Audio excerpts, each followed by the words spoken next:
Hi Pa, good morning to one and all. So this is your subject on power system operation and control, and we are in Unit 1.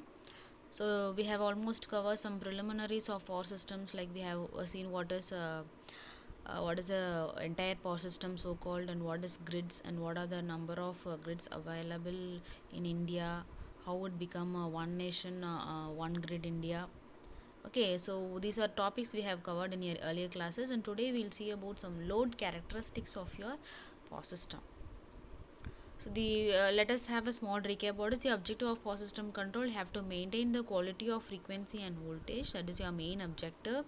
So the load of the power system or power station will vary from time to time due to uncertain demands of the consumers, and that is known as the variable load on the station.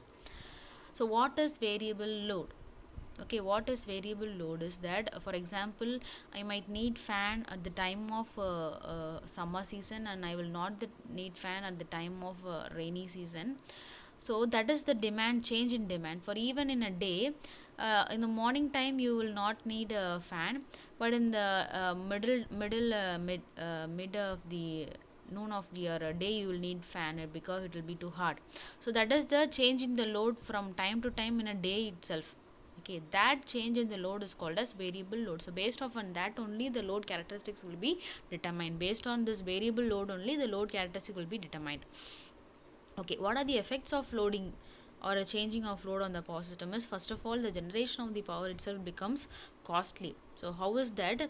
The reason is that the alternators are designed in such way that it has a maximum efficiency, okay, related to their capacity.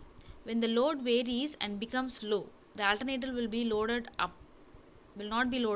Okay, it will not be loaded up to its full efficiency. So what will happen? The efficiency of that alternator will reduced. So because of that, the cost of the production will be increased. So next adverse effect is the difficulty in controlling the system. When there is a change in the load, the frequency of the system has to vary. Normally the frequency will vary when there is a change in load, so it has to be maintained. Because of that, we need another equipments to maintain this frequency when there is a change in the load, and the system will become costly, and the complex of the system will also increase. So next adverse effects, requirement of additional equipment. As I told that earlier, they need an additional equipment to uh, maintain the parameters in constant value. For example, like variable loading necessity, the use of speed governors, voltage and frequency sensors and microcontrollers to maintain them in a permissible ranges. So next one is the now it will come into the load characteristics. These are something that we need to understand before the studying the characteristics of load. The load characteristics plays an important role in what? In determining the total power and energy requirement of the system, in planning the installed capacity of the power plant, and also the selection of the suitable generating capacity for each unit of the plant. So first we'll see what is demand. So demand of the system is the load at the receiving terminal averaged over a suitable specific interval of the time of the short duration. So it is a period over which the load is averaged. That is your demand, and that is your demand interval too. The demand is a period of between a period of time. What is the load need? What is the load necessity? So next one is your load curve. The curve showing the variation of the load on the power station with respect to the time. So see here. So this is load, this is time. Okay, change in the load with respect to time. That is your load curve.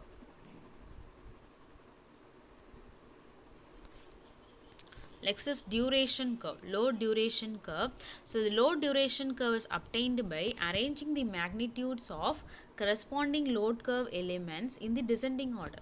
So if this is your load curve, and if it is arranged in descending order, then it is the load duration curve.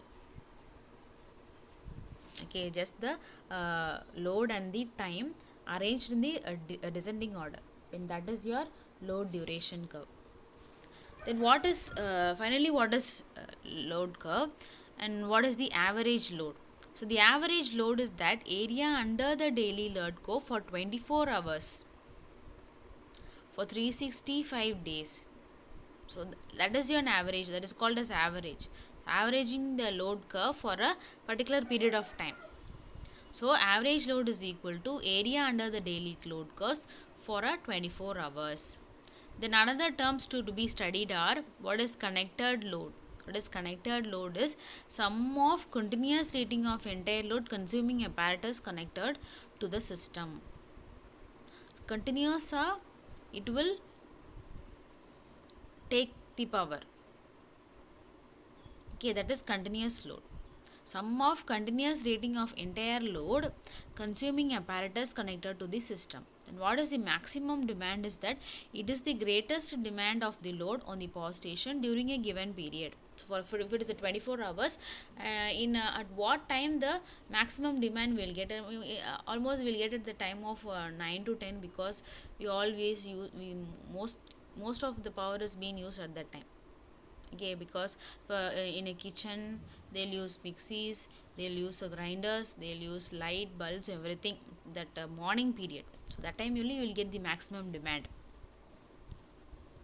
So then what is demand factor?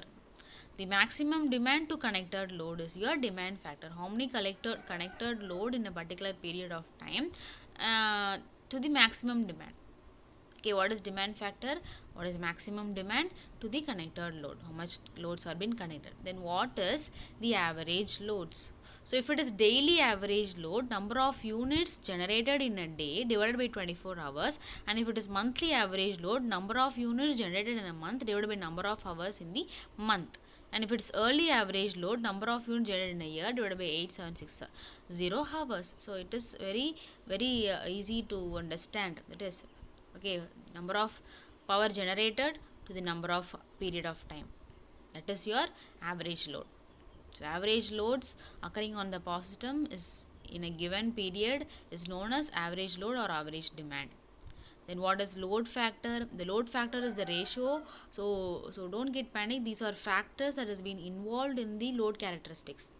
Okay, so load factor is a ratio of average load to the maximum demand, or we can also write this load factor as average load into T divided by maximum demand into T, and it can also be written as units generated, how much units generated in particular time to the maximum demand in particular time.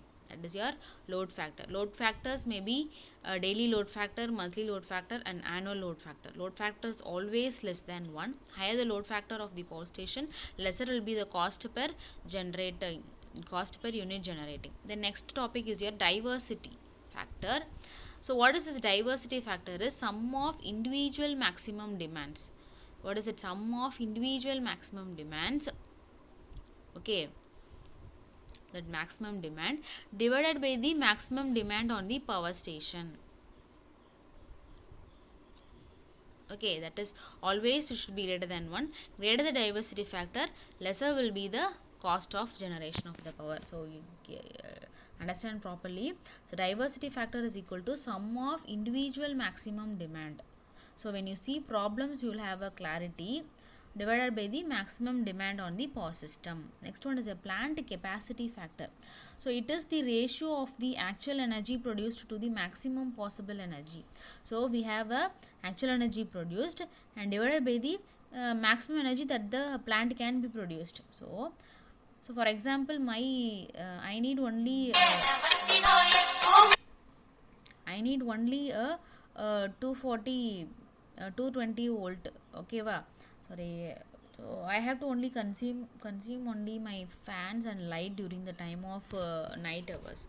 Okay, but I receive maximum. I have a maximum. I can use mixies, I can use fridge, I can use washing machines, whatever. That is the maximum energy. Then actually what the energy I consume, it is actually energy produced.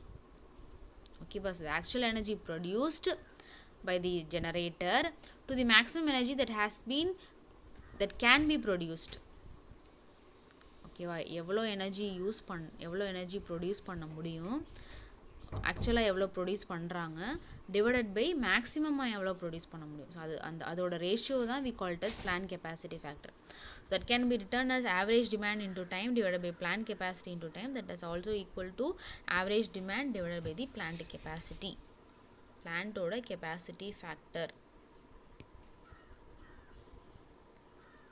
then annual plant capacity factor will be equal to annual kilowatt hour output divided by plant capacity into 87670. Okay, 8760 உனக்கு தெரியும்னு நினைக்கிறேன். So 365 into 12.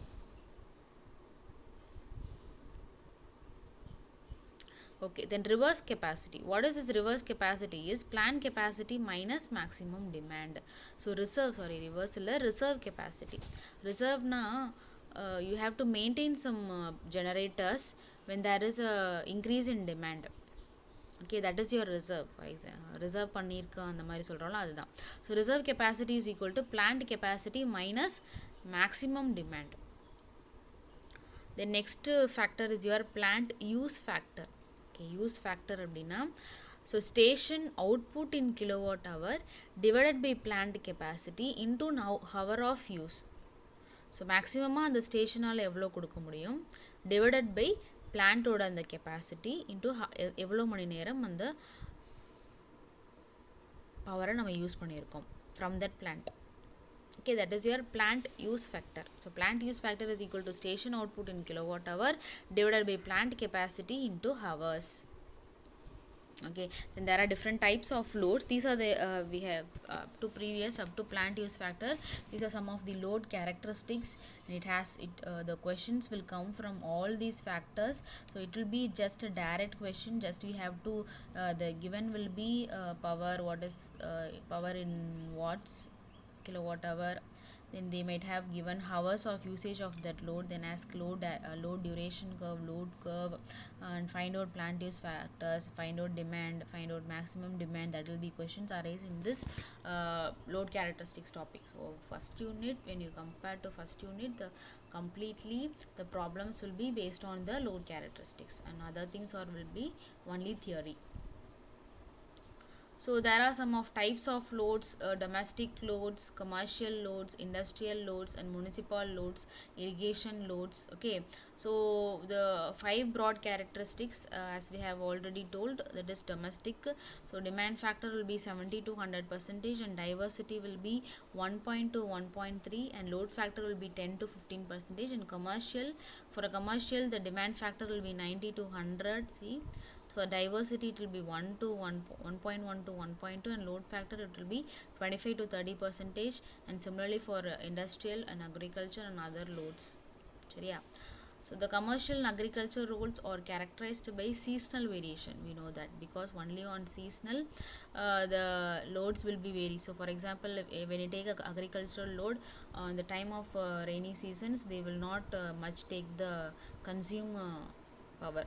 Okay, so industrial loads are based on base loads on our little weather dependent. So base loads abdina they will be maintaining all the time, the industries are running. Okay, no it will not depend upon sunny days, it will not depend upon rainy days, the industries are always running. That is the base load. It will be only when there is a monsoon changes like earthquake இந்த மாதிரி ஏதாவது நடந்தால் மட்டும்தான் the industrial loads are being shut down. Until then they are running. That is called as base loads.